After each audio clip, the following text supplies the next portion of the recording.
ଜୀବନଟା ସହଜ ନୁହେଁ। ଗୋଟେ ଛୋଟ ଗାଁରେ ଏକ ଛାତ୍ର ଥିଲା ନାମ ରଘୁ। ରଘୁ ବହୁତ ସ୍ୱପ୍ନ ଦେଖୁଥିଲା, କିନ୍ତୁ ସେ ପ୍ରତ୍ୟେକ କାମରେ ସହଜ ପଥ ଖୋଜୁଥିଲା। ପଢ଼ାରେ ଅଳସ, କାମରେ ହେଳା। ସେ ସବୁବେଳେ ଭାବୁଥିଲା ଜୀବନଟା ସହଜ ହେଲେ କେତେ ଭଲ ହୁଅନ୍ତା।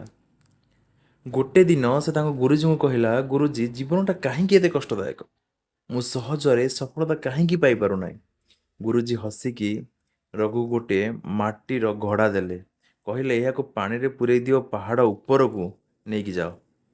ରଘୁ କାମଟା ଆରମ୍ଭ କଲା। ପଥଟା କଷ୍ଟଦାୟକ ଥିଲା। କେତେବେଳେ ପଡ଼ିଗଲା, ହାତରୁ ପାଣି ଝରିଗଲା, କଳସି ଭାରି ହୋଇଗଲା। ସେ କ୍ଳାନ୍ତ ହୋଇଗଲା, କିନ୍ତୁ ଛାଡ଼ିଲା ନାହିଁ। ଅନେକ କଷ୍ଟରେ ସେ ପାହାଡ଼ ଉପରେ ପହଞ୍ଚିଲା।